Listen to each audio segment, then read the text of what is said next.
पिछली बार क्या चर्चा कर रहे थे, किसी को याद है? रुक्मणी विवाह में हमने ये चर्चा की थी कि भगवान श्री कृष्ण के पास कौन आते हैं? ब्राह्मण। ब्राह्मण देव को वो सत्कार करते हैं, उनसे सत्वगुण के हिसाब से उनका हालचाल पूछते हैं ताकि उनका मन विचलित न हो। तो हमको ये भी देखना चाहिए कि कोई वैष्णव है तो वैष्णव से हमें इस तरीके का ही बात करनी चाहिए कि आपकी साधना कैसी चल रही है, आपका जप कैसा चल रहा है, रीडिंग कैसी चल रही है। और अगर कोई व्यापारी मिले तो फिर उससे इस तरीके से हमें पूछना चाहिए आपका बिजनेस कैसा चल रहा है, आपका व्यापार कैसा चल रहा है, घर में सब ठीक तो है ना। लेकिन जब वैष्णव के बीच में हम आते हैं तो वैष्णव की तरह ही हमें सदाचार करके उनसे उन तरीके से ही बात करनी चाहिए।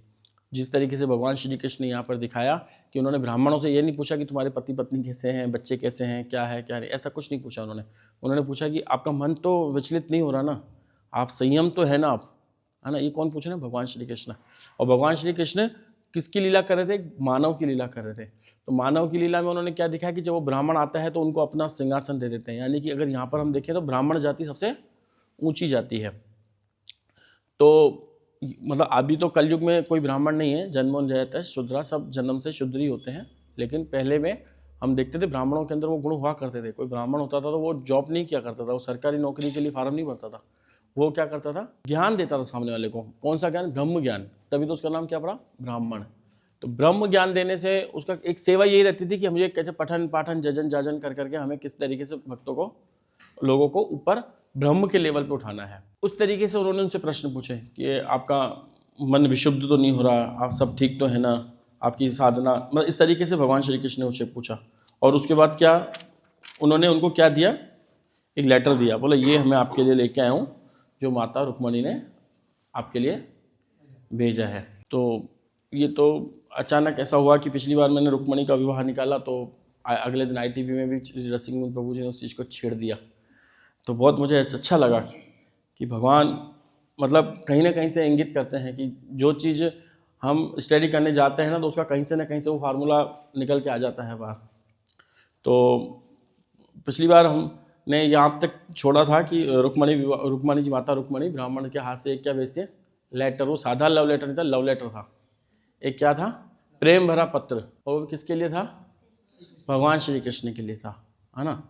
तो इससे हमको एक चीज़ ये भी सीखने मिलेगी कि भौतिक संसार में कोई भी नई चीज़ नहीं है। मतलब जो भगवान के अगर धाम में अगर हम जाएंगे ना तो ऐसा नहीं है कि कोई चीज़ यहाँ पर है लेकिन वहाँ पर नहीं है। सब चीज़ जो वहाँ पर है वो सब यहीं पर ही है और सब भगवान की कॉपी करते हैं। जो अब जितनी भी आप बॉलीवुड हॉलीवुड की फिल्में देखोगे ना, उसमें जितने भी शूटिंग वूटिंग जो करते हैं, मारा दौड़ी, ये सब कृष्ण लीला से निकले हुए हैं। सब भगवान श्री कृष्ण से ही सारी चीज़ें निकली हुई हैं। भगवान श्री कृष्ण ने सबसे पहले असुरों को मारा, है ना। और अभी भी देखेंगे हम कि रुक्मणी विवाह को उनके घर से उनको उठा करके ले आएंगे, उनके मंडप से उनको उठा के ले आएंगे। तो हमको क्या देखने को मिलता है कि ये जो हमको फिल्मों में देखने को मिलता है, तो जिन लोगों ने शास्त्र नहीं पढ़ा तो वो उसमें आनंद लेते हैं। लेकिन जो लोग शास्त्र पढ़ेंगे उनको पता पड़ेगा ये तो उनमें से कॉपी किया हुआ, ये तो सारा पहले का हो चुका है, इसमें कोई नई चीज़ नहीं है। तो उसी तरीके से हम देखते हैं पिछली बार गोकुलेश्वर प्रभु जी ने भी यही बात बताई थी कि कोई बहुत सारे गुंडे होते हैं, हीरोइन को पकड़ के आ जाते हैं, फिर वो हीरोइन रोती है, चिल्लाती है, फिर वो एक हीरो आता है। तो हीरो भी होना जरूरी है फिल्म में। तो वैसे भक्तों के जीवन में कौन हीरो है? कृष्णा। कौन हीरो है? कृष्णा। तो कृष्णा जब हमारा हीरो है तो हम अभी इस वक्त तड़प भी रहे हैं, किसी की तड़प नहीं भी है, वो अभी आगे पता चलेगा कि हमारे अंदर कितनी इच्छा होनी चाहिए भगवत धाम के लिए, भगवान श्री कृष्ण के लिए कितनी हमारे अंदर इच्छा होनी चाहिए। तो यहाँ पर क्या है कि ये एक पत्र उनको देते हैं, किनको? ब्राह्मण देते हैं कृष्णा को एक पत्र कि इसे आप पढ़िए। तो भगवान श्री कृष्ण बोलते हैं कि इसे आप ही पढ़ लीजिए। तो बोलते हैं नहीं मैं कैसे पढ़ूंगा, ये तो आपकी प्रेमिका ने भेजा है आपके लिए, और ये तो कोई ऐसे सबके सामने नहीं पढ़ी जाती है, तो अकेले में पढ़ा जाता है। तो प्रभु जी बता भी रहे थे इस तरीके से कि नहीं पढ़ो, अभी आप शुरुआत करो उसको पढ़ने की, और अभी ये तो सब लोग पढ़ेंगे इसको, ये भागवतम में छपने जाएगा, इसकी कथाएं होंगी। तो इस तरीके से उन्होंने पहले बोले नहीं ऐसा कुछ नहीं। और भगवान श्री कृष्ण के जीवन में कुछ भी गोपनीय नहीं है। जैसे कि भगवान श्री कृष्ण अपने पापा को बोलते हैं, पिताजी को, कि जब वो उनसे छुपाते हैं कि नहीं कुछ भी नहीं है, जब वो पूछते हैं कि घर में क्या चल रहा है, ये किस चीज़ की तैयारियां चल रही हैं, तो वो बोलते हैं कि नहीं कोई तैयारी नहीं चल रही है। तो बोला नहीं साधु पुरुष कभी किससे कुछ नहीं छुपाते हैं। साधु पुरुषों का जीवन कैसा होता है? बिल्कुल सरल, मतलब ऐसे पारदर्शिता, कोई भी आकर के देख सकता है। वैसे हम देखते हैं कि हमारे जितने भी गुरुजन होते हैं उनका जीवन के उनके साथ देखो कितने लोग रहते हैं। कभी अकेले नहीं रहते गुरु, हमारे गुरु या प्रभुपाद जी कभी अकेले नहीं रहे। मतलब कभी ऐसा नहीं कि इनका रूम अकेला है या कुछ है, बिल्कुल पारदर्शिता रहती है। कौन मिलने आ रहा है, क्या हो रहा है, हर चीज़ की कन्वर्सेशन हो रहा है। हर चीज़, किसी ने कुछ बोला, किसी को कुछ बताया तो कन्वर्सेशन हो रहा है। कुछ भी पारदर्शी, मतलब ऐसा छुपा हुआ चीज़ नहीं होती। तो वही संत होता है। अगर किसी के जीवन में कुछ गुप्त चीज़ें हैं तो यानी कि अभी वो संत के लेवल पर नहीं है। तो भगवान श्री कृष्ण उसको बताते हैं कि ऐसी चीज़ कोई छुपी हुई नहीं रहती है। इसलिए साधु पुरुषों का स्वभाव ये होता है कि उसमें से कोई चीज़ छुपी हुई नहीं होनी चाहिए। तो वैसे एक बार प्रभुपाद जी के साथ भी, कि प्रभुपाद जी अपने रूम में बैठे हुए थे और उनकी सिस्टर उनके साथ आ जाती है, रूम में आती है। तो वो दोनों कन्वर्सेशन चलता है उनकी सिस्टर का और प्रभुपाद जी का। तो प्रभुपाद जी के जो शिष्य थे ना वो चले जाते हैं बाहर, ठीक है, भाई बहन बातें कर रहे हैं।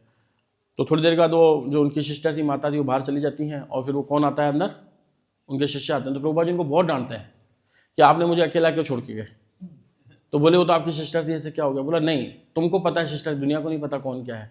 तो इसीलिए साधु पुरुषों का जीवन क्या होना चाहिए, बिल्कुल ही पारदर्शिता होनी चाहिए। पारदर्शी मतलब बिल्कुल आर पार क्या उनके जीवन में चल रहा है ना। वैसे हम देखते हैं इस्कॉन के जितने भी गुरु हैं उनके साथ जितने भी लोग बैठे रहते हैं, उनको अकेला नहीं छोड़ते। उनकी जितनी भी कन्वर्सेशन होती है सारी लिखी जाती हैं। तो यहाँ पर हमको ये देखने को मिलता है कि भगवान श्री कृष्ण खुद अपना रुक्मिणी प्रेमिका का पत्र आप ही पढ़ो क्या होने जा रहा है। और यहाँ पर ऐसा क्यों भी कहा गया है ये भी हमें आगे पता चलेगा कि भगवान श्री कृष्ण से संबंधित जो भी है ना वो सब दिव्य होता है। उसमें रंच मात्र भी बौद्धिक क्लेश नहीं होता, जिसकी वजह से हमारा जीवन आध्यात्मिक बनता है। तो आज हम देखते हैं इसमें क्या है, कौन सा श्लोक आता है हमारे पास। रुक्मणी उवाच श्रुत्वा गुणान् भुव सुंदर शृण्वतामते निर्विश्य कर्ण विवरहि हरत अंगतापम रूपम दृशाम हसिमताम अखिल अर्थलाभम त्वयि अच्युत अविशति चित्तम अपत्रम में। ब्राह्मण द्वारा पढ़े जा रहे पत्र में श्री रुक्मणी ने कहा, हे जगतों के सौंदर्य, आपके गुणों के विषय में सुनकर जो कि सुनने वालों के कानों में प्रवेश करके उनके शारीरिक ताप को दूर कर देते हैं और आपके सौंदर्य के बारे में सुनकर वह देखने वाले की सारी दृष्टि संबंधी इच्छाओं को पूरा करता है। हे कृष्ण, मैंने अपना निर्लज्ज मन आप पर स्थिर कर दिया है। तात्पर्य भाई शिला प्रपात। रुक्मणी एक राजा की पुत्री थी। वह साहसी तथा निडर थी और वह कृष्ण के प्राप्त न होने पर मरना पसंद करती थी। यह सब विचार करके उसने एक स्पष्ट खुला पत्र लिखा जिसमें कृष्ण से याचना की गई थी कि वे आकर उसे ले जाए। यानी कि देखो 5000 वर्ष पूर्व, आज हम स्त्रियों को बहुत अधिकार है हर चीज़ को, नौकरी करने का, काम करने का, कहीं भी जाने का ना, गवर्नमेंट ने ऐसे दिए हैं। लेकिन 5000 साल पहले हम देखते हैं गोपी गाँवों में हम देखते हैं कि गोपियाँ सब अपने घरों में रहती थी। और ये राजाओं की पुत्री है, कोई ऐसे नहीं है कि कोई साधारण किसी छोटे मोटे घर की कोई स्त्री हो। रुक्मणी जी किनके, एक राजा भीष्म की पुत्री है। और राजा भीष्म की पुत्री यानी कि कहते हैं ना कि जैसे बड़े बड़े जो लोग व्यवहार करते हैं फिर छोटे लोग वैसे ही व्यवहार करते हैं। अब राजा की पुत्री जब ऐसा व्यवहार करेगी तो जनता पे क्या असर पड़ेगा इस चीज़ का। लेकिन यहाँ पर जो है ये भौतिकता नहीं है। हम क्या है, अभी भी हमारे मन में जो चल रहा है ना वो भौतिकता चल रही है, क्योंकि हमने कुछ ऐसे सीन देखे होंगे आसपास के, तो हम उससे कंपेयर कर रहे हैं इसको कि हमारे पड़ोस में ऐसा था, उसने ऐसा किया था, उसने ऐसे किया, है ना। तो हमारा जो मन अभी भी भौतिकता में घूम रहा है कि कुछ ऐसा ही हुआ होगा, लेकिन ऐसा नहीं है। जब हम पढ़ते हैं इसको तो हमें पता चलेगा। श्रुत्वा यानी सुनकर, किनको सुनकर, भगवान श्री कृष्ण के, हाँ, कौन आके वहाँ पे कथाएं करते थे, नारद मुनि आकर के वहाँ पे क्या करते थे, कथाएं करते थे और उनको बताते थे। और जब महल में जो स्त्रियां होती थी, अभी भी देखोगे ना आप राजाओं के महलों में, जब नीचे सभा होती थी ऊपर स्त्रियों की एक छोटी छोटी खिड़कियां होती थी, उस पर से वो स्त्रियां देखती थी कि नीचे सभा में क्या चल रहा है। डायरेक्ट नीचे नहीं आती थी क्योंकि और भी लोग रहते थे तो जब वहाँ पर भगवान श्री कृष्ण उस वक्त एक ये शिरोमणि थे पूरे इसमें, तो उस वक्त भगवान श्री कृष्ण का बोलबाला था, क्योंकि है ना कोई भी उनसे भिड़ नहीं पाता था। तो स्वाभाविक है, जैसे अभी आज भी हम इस देश में देखते हैं कि जिस देश का नेता सबसे बड़ा होता है उसी की चर्चाएं सबसे ज़्यादा चलती रहती हैं।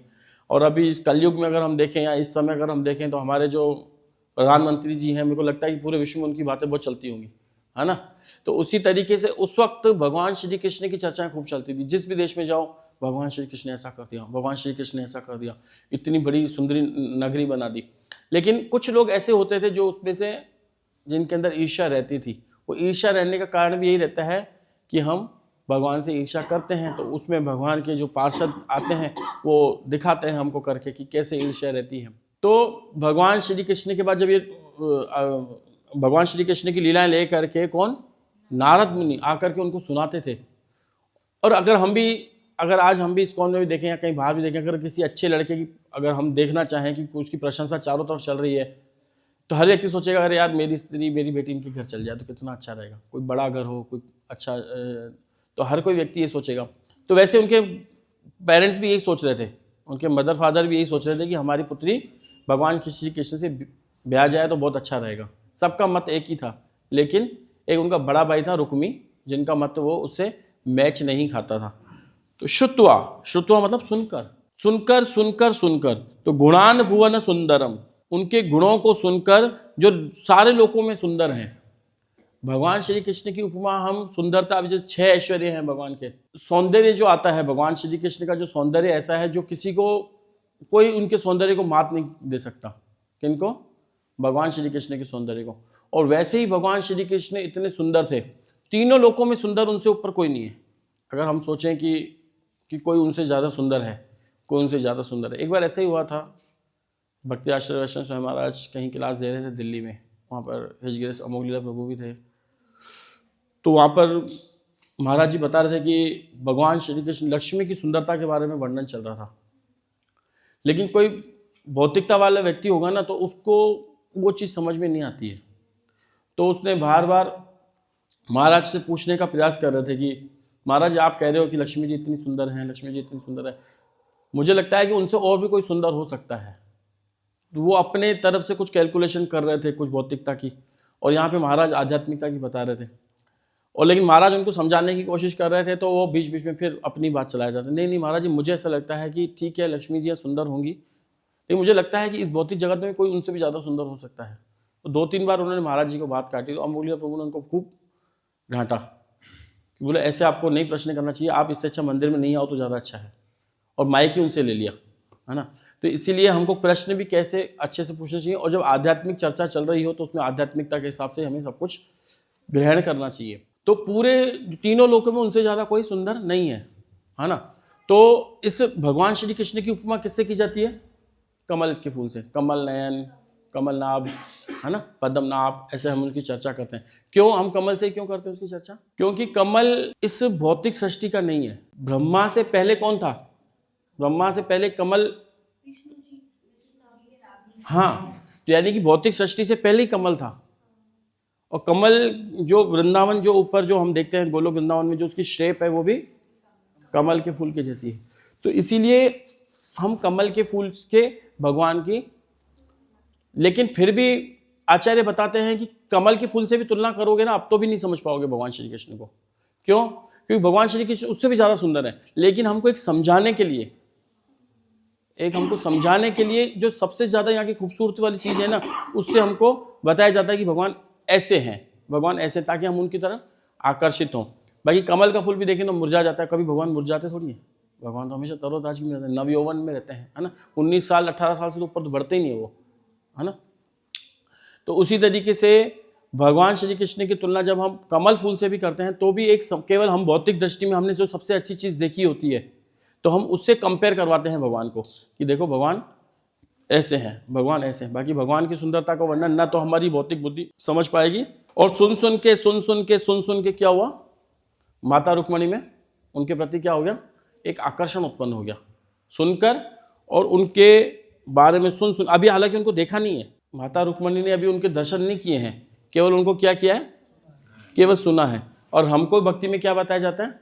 श्रवणम, श्रवणम, श्रवणम, केवल श्रवण करो। सुबह को जो हम हरे कृष्ण महामंत्र जाप करते हैं वो भी हमको क्या बताया गया? केवल सुनना है हमें, हमें और कुछ नहीं करना। कई लोग ध्यान लगाते हैं, कई लोग आंखें बंद करते हैं, और कई लोग भगवान की लीलाओं में घुस जाते हैं। एक बार परम पूज्य जयपताका स्वामी गुरु महाराज ने भी से किसी ने पूछा था कि महाराज जी, क्या हम जब सुबह को जप करते हैं तो क्या हम भगवान की लीलाओं का स्मरण कर सकते हैं क्या? तो गुरु महाराज ने कहा कि अगर ये स्वतः अगर आपको आ रही हैं लीलाएं, स्वतः आ रही है तो कोई गलत नहीं है। बाकी अगर आप इसके लिए प्रयास कर रहे हो तो ये गलत है ना। तो इसी के लिए हमको सुनने पे ज़्यादा बल दिया गया है ना। और कितना सुनना चाहिए ये भी बताया गया। कितना सुनना चाहिए? इतना सुनना चाहिए, इतना सुनना चाहिए। प्रभु जी बताते हैं इतना सुनना चाहिए, इतना सुनना चाहिए, इतना सुनना चाहिए, इतना सुनना चाहिए कि व्यक्ति बेहोश हो जाए। क्या हो जाए? सुनते जाओ, सुनते जाओ, सुनते जाओ, सुनते जाओ, थकते जाओ, थकते जाओ, सुनते जाओ और बेहोश हो जाओ। बेहोश होने के बाद जब वापस होश आए तो फिर सुनते जाओ, फिर सुनते जाओ, सुनते जाओ, सुनते जाओ, सुनते जाओ, सुनते जाओ, सुनते जाओ, तब जाकर के हमारा आकर्षण भगवान के प्रति बनेगा। बाकी अगर हम बिना ध्यान लगाए, अगर जैसे अभी अगर हम ये पढ़ते हैं इसमें जिस तरीके से रुक्मणी जी का भी भाव भगवान के लिए है, ऐसा भाव हमारे जीवात्मा के अंदर भगवान के लिए होगा। जब हमारे अंदर ऐसी इच्छा होगी तब भगवान कृष्ण हमें गोलोक के लिए एंट्री मिलेगी। बाकी मैकेनिकल अगर हम सोचें कि ऐसा वैसा कुछ कर करके नहीं हो सकता हमारा कल्याण, है ना। तो हम जब भगवान श्री कृष्ण के बारे में सुने तो कैसा सुनना चाहिए? पूरा का पूरा हमें ध्यानपूर्वक सुनना चाहिए। जब हम क्लास भी सुनते हैं तो हमें पूरी ध्यानपूर्वक क्लास सुननी चाहिए, बोलने वाला कोई भी हो। एक बार एक प्रभु जी आए थे गुजरात से, यहाँ पर यहीं क्लास हुई थी। बहुत अच्छे भक्त थे गुजरात से। उन्होंने बहुत अच्छी बात कही, मुझे बहुत अच्छा लगा, सबको कही थी। उन्होंने कहा कि हो सकता है कि कभी आपको वक्ता, हो सकता है आपको अच्छा नहीं लगे वक्ता, लेकिन वक्ता किसके बारे में बोल रहा है वो इम्पोर्टेंट है ना। तो वक्ता भले कैसा भी हो, लेकिन वक्ता किसके बारे में बोल रहा है हमें वो सुनना है ना। तो भले ही इसीलिए, और प्रभु जी ने पिछली बार क्या कही कि हम कितना भी सुनते हैं याद नहीं रहता, उससे कुछ फर्क नहीं पड़ता, लेकिन इससे क्या होता है? हमारा पोषण होता है। क्या होता है? पोषण होता है। कई भक्त होते हैं जो नहीं याद कर पाते हैं या नहीं उनको आता, कोई बात नहीं, आते जाओ, आते जाओ, सुनते जाओ, सुनते जाओ, सुनते जाओ। और सुनने से क्या होगा? हैं? धीरे धीरे धीरे धीरे हमको पोषण मिलेगा। पोषण किसको मिलता है? जैसे शरीर को हम खाना देते हैं, जैसे प्रभु जी ने बहुत अच्छा बताया कि हमने 2 साल पहले क्या खाया था, या इससे लास्ट टाइम जब यहाँ पर क्लास हुई थी माधव कुंज में, तब हमने क्या प्रसाद पाया था, किसी को याद है क्या? उस दिन क्या मेन्यू था, किसी को याद है क्या? नहीं ना। लेकिन उस दिन हमने खाया तो हमारा शरीर बना हुआ है, हम खा रहे हैं। 3 दिन पहले हमने क्या खाया था वो हमें याद नहीं है, लेकिन खाया था इसलिए हमारा शरीर बना हुआ है। इसलिए हम सुनते हैं, भले याद रहे नहीं रहे, भले याद, लेकिन हम भक्ति में बने रहेंगे। राइट? सही है। हम भक्ति में अगर हमें बने रहना है तो हमें सुनते रहना है, सुनते रहना है, सुनते रहना है, सुनते रहना है। सुनते सुनते सुनते सुनते सुनते क्या होगा? एक दिन भगवान के प्रति हमारा प्रेम, जो सुषुप्त अवस्था में हमारे अंदर जो प्रेम बैठा है वो जागेगा। और अभी जैसे हम देखते हैं कि भगवान श्री कृष्ण को जब पत्र मिला रुक्मणी जी का, माता रुक्मणी का पत्र मिला, तो ऐसा नहीं है कि वहाँ पे बहुत अच्छी स्थिति है। कहाँ पे? उनके कृष्ण के ससुराल में, राजा भीष्मक के घर पे कोई अच्छी स्थिति नहीं। उनको बिल्कुल पैक करके रखा गया है, और शिशुपाल को क्या दिया गया है? विवाह निमंत्रण दे दिया है। वो दूल्हा भी आ चुका है, दुल्हन तैयार है, बिल्कुल दुल्हन रेडी है। केवल एक लास्ट में, मतलब सब सजा हुआ है, बस दुल्हन को आके बैठना है। लेकिन एक उनकी परंपरा थी कि गांव में से बाहर जाकर के गिरिजा मंदिर है, दुर्गा माता का मंदिर है, उसमें हमको दर्शन करके आना है बस। और उन्होंने पहले ही ये सेटिंग बिठा दी कि तुम ऐसे आओगे तो खून खराबा होगा, अपन को खून खराबा करना नहीं है, बिल्कुल अच्छे तरीके से मैं वहाँ पर जाऊँगी और इस तरीके से आप आना और मेरे को उठा के ले जाना। मतलब एक जीवात्मा, अगर हम अपने आप को देखें तो एक जीवात्मा भगवान से इस तरीके की प्रार्थना करे। अभी हम जिसमें उलझे हुए हैं कि मेरा भाई, मेरा मामा, मेरा चाचा, मेरा दादा, मेरा काका, मेरा नाना, इसमें मेरा पड़ोसी, मेरा रिश्तेदार, मेरा ये वो, जिनमें हम अगर अभी हम जो उलझे हुए हैं, इन उलझन में से भगवान हमको कैसे निकालेंगे? जब हम भगवान से रुक्मणी माता की तरह प्रार्थना करेंगे कि इस तरीके से हमको निकलना है। रहेंगे सब माता रुक्मणी के आसपास। क्या इतनी अच्छी स्थिति थी? थोड़ी थी। पति साथ में बैठा है, मतलब शादी होने वाली, फेरे लगने वाले हैं, बस मंडप सजा हुआ है, वो महाराज भी आ गए हैं, रिश्तेदार भी सब आ गए हैं, उसने दुल्हन का जोड़ा भी पहन रखा है। बिल्कुल अब जा करके शिशुपाल के साथ उन सबको आश्रित है कि हाँ भाई होने वाला है, बस आज थोड़ी देर में वो आ रही है, दुल्हन वहाँ से अभी बैठेंगे, अभी फेरे होंगे, अभी हो जाएगा विवाह। इतने में खबर आती है कि वो तो द्वारकाधीश उठा के ले गए हैं, द्वारकाधीश रुक्मणी को उठा के ले गए, सबका चेहरा छोटा। और ऐसा तो हमने फिल्मों में भी कई बार देखा है, वो ऊपर बैठी रहती है, बोलते हैं लाओ उसको बुला के लाओ, हाँ वो बोलते हैं जाओ ऊपर से जाओ उसको लेके आओ। ऊपर जाते हैं, माँ जाती है ऊपर, दरवाजा खोलती है, क्या हुआ, वो तो नहीं भग गई। पीछे से देखें तो एक साड़ी नीचे उतरी हुई है, उस साड़ी से खटखट खटखट करके वो ले गई। अब नीचे जाके जवाब क्या देंगे, है ना। तो वो पूरी सेम स्थिति यहाँ पर हो रही है, और वहाँ पे द्वारकाधीश आते हैं, उनको यूं उठा करके ले जाते हैं। और इसमें एक और आगे चीज ऐसी भी आएगी कि जिस तरीके से एक सिंह यानी शेरनी को सियार नहीं ले जा सकता, अगर सियार ले जाने वाला हो तो किस तरीके से सिंह अपनी जाने नहीं देगा अपनी शेरनी को, सिंगनी को, उस तरीके से इसमें आगे माता कहेगी उनको कि इस तरीके से आप मुझे उठा के लेके जाओ। आपके सामने कोई आपका शिकार कोई और ले जाए, कैसे चलेगा बात। ये सारे शब्द इसमें यूज किए गए हैं। आपके सौंदर्य, आपके गुणों के विषय में सुनकर के कानों में प्रवेश करके, हाँ, उनके शारीरिक तापों को कम कर देते हैं। अभी हम जितने भी, आपका और हमारा सबका ये व्यक्तिगत अनुभव रहा होगा, अगर हम जितने भी भौतिक स्त्रियों और पुरुषों के बारे में सोचेंगे ना, तो हमारी क्या होगी, कामुकता बढ़ेगी। जैसे कोई स्त्री किसी को पसंद है, कोई पुरुष किसी को पसंद है, अगर हम उसके बारे में जितना सुनेंगे तो हम क्या सोचेंगे, आज ही हमें मिल जाइए, है ना। और हमारी कामुकता बढ़ेगी, उसके बारे में सोच सोच के हमारी क्या बढ़ेगी, कामुकता बढ़ेगी। लेकिन यहाँ पे क्या है, भगवान श्री कृष्ण के बारे में रुक्मणी माता बोल रही है कि मैं जितना आपके बारे में सोचती हूँ, मेरे शारीरिक ताप कम हो रहे हैं, शारीरिक ताप कम हो रहे हैं हमारे, यानी कि जो हमारे अंदर कामुकता है वो कामुकता धीरे धीरे खत्म हो जाती है। और ये हमारा व्यक्तिगत अनुभव भी है। जितने भक्त लोग यहाँ बैठे होंगे उनका सबका व्यक्तिगत अनुभव ये है कि जो लोग प्रभुपाद के मूवमेंट से जुड़ते हैं और किसी शुद्ध वैष्णव भक्त के शरण में रह करके अपनी साधना करते हैं, जप करते हैं, तो उनको पता चलता है कि हमारे जो शारीरिक ताप थे वो कैसे हमारे कम होते जा रहे हैं, है ना। ये हमें इससे पता चलता है। और यहाँ पे अच्युतम शब्द भी दिया गया है। अच्युतम मतलब भगवान कभी अपनी स्थिति से चूकते नहीं है, यानी कि उनका कभी पतन नहीं होता है।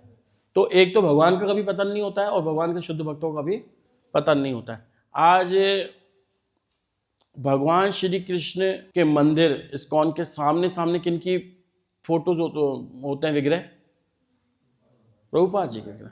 और प्रभुपाद जी की आरती होती है किनके सामने, गिरधारी दाऊ जी, राधा मदन मोहन, गौर निताई जी के सामने उनकी आरती हो रही है। शुद्ध भक्त हैं पर वो भी अच्युत है। अब बोलोगे वो अच्युत कैसे, भले ही किसी को कितना ही सम्मान मिल जाए लेकिन वो इस स्थिति में रहेगा कि मैं भगवान का दास हूं।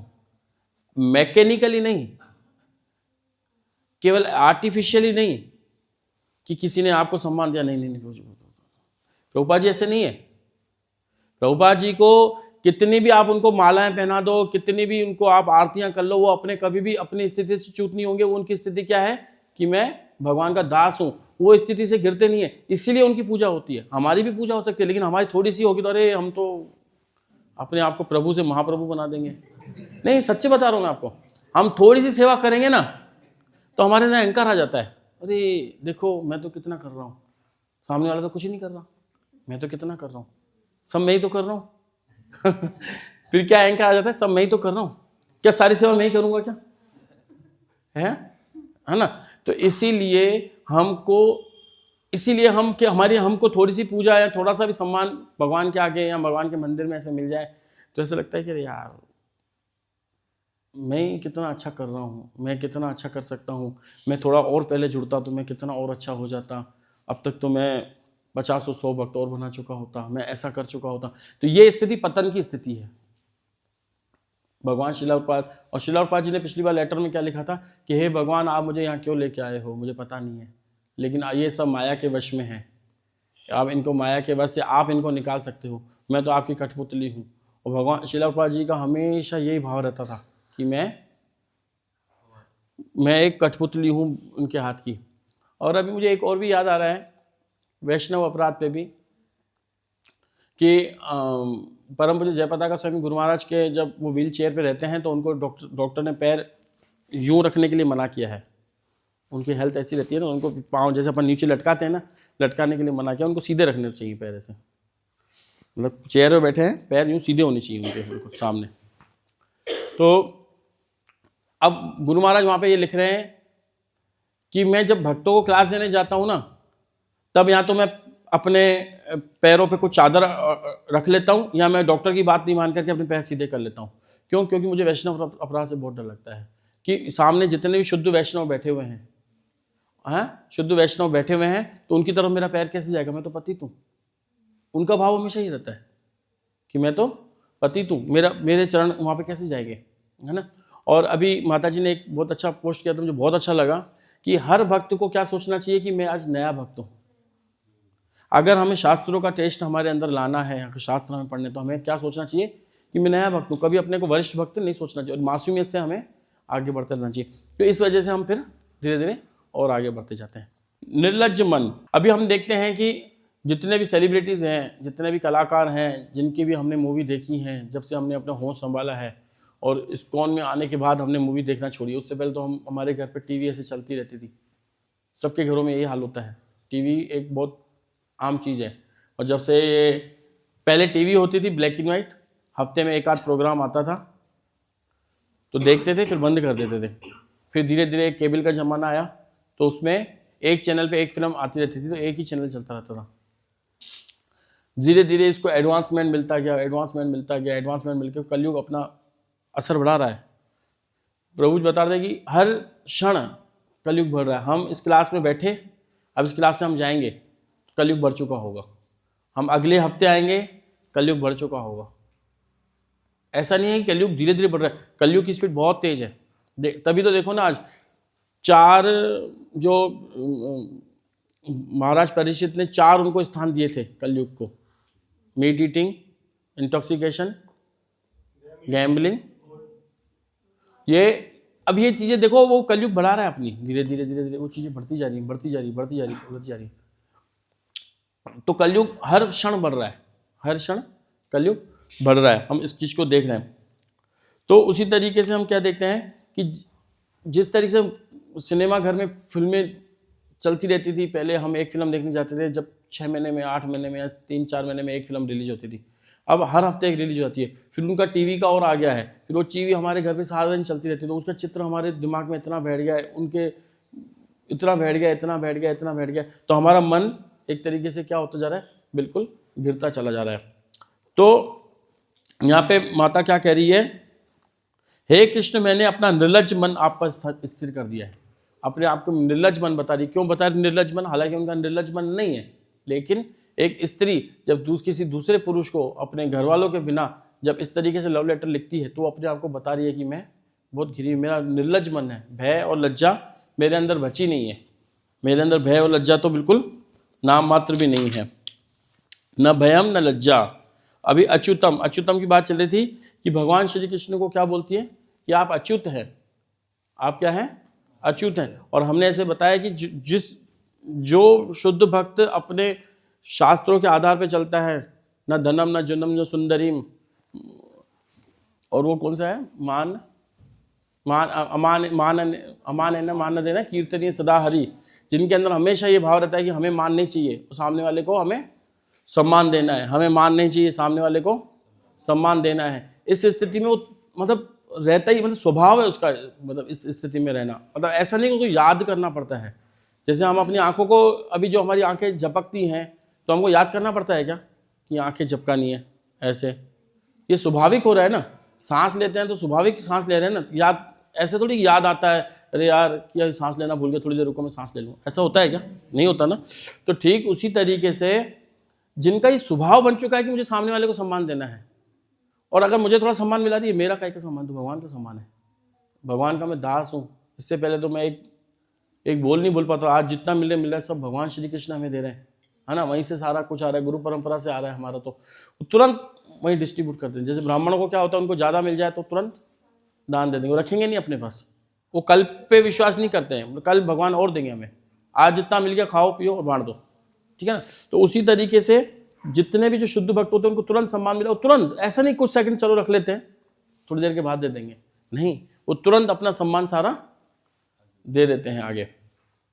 तो इसीलिए वो क्या होते हैं, वो भी अच्युत होते हैं।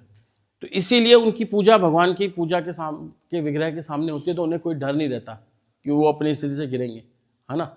लेकिन अगर हमारे स्थिति ऐसी है कि अगर 2-4 बार कोई चरण भी छू ले तो हमको लगता है अब तो शायद मेरी स्थिति इस कौन में थोड़ी बढ़ रही है, अब हम थोड़े से ऊंचे हो रहे हैं। पहले कुछ लोग हरे कृष्णा तक सीमित थे, अब लोग थोड़े चरण भी छूने लग गए हैं, अब तो देखो दूर से वैष्णव प्रणाम भी होने लग गया मेरे को, है ना। तो इस स्थिति में जब हम आते हैं तो वो हमारा पतन का कारण है, ठीक है ना। और यहाँ पे ये भी दिखाया कि ना भगवान श्री कृष्ण को अच्युत कहने का कारण एक ये भी है कि आप भक्तों को स्नेह दिखाने में पीछे नहीं हटते हो, आप भगवान रेसिप्रोकेट करते हो हर चीज़ को, तो अभी क्यों पीछे हट रहे हो, कम से कम बराबर के लेवल पे तो आओ, कम से कम मैं जितना आपके मर रही हूँ कम से कम उतना तो आप भी थोड़ा मेरे लिए आओ। तो वो यहाँ पर अच्युत कहने का मतलब यहाँ पर भी है। और अगर हमें माया से भी बचना है, अगर हम, तो भगवान की स्माइल जो है, भगवान की जो होठों की जो स्माइल है, ये बड़ी बड़ी माया को हरा देती हैं, शर्मा देती हैं। जितनी माया देवी अगर भगवान के आगे आती है ना, उनकी स्माइल देख के वो शर्मा जाती हैं और बच जाती हैं। तो इसीलिए कोई भी कामुक व्यक्ति, कितना भी कामुक व्यक्ति क्यों न हो, जिसके अंदर काम वासना भरा पड़ा हो, अगर वो भगवान श्री कृष्ण की कामुकता को, लिप्स को देख ले, उनकी स्माइल को देख ले, तो उनके अंदर जितनी भी कामुकता है वो सारी समाप्त हो जाती है। और इसमें क्या है कि भौतिक जगत में कोई व्यक्ति प्यासा है, भौतिक जगत में व्यक्ति कोई प्यास से मर सकता है, लेकिन आध्यात्मिक प्यास ऐसी है, भगवान श्री कृष्ण से मिलने की प्यास ऐसी है जो उसको और जिंदा रखती है, विरह भाव जिसको हम कहते हैं।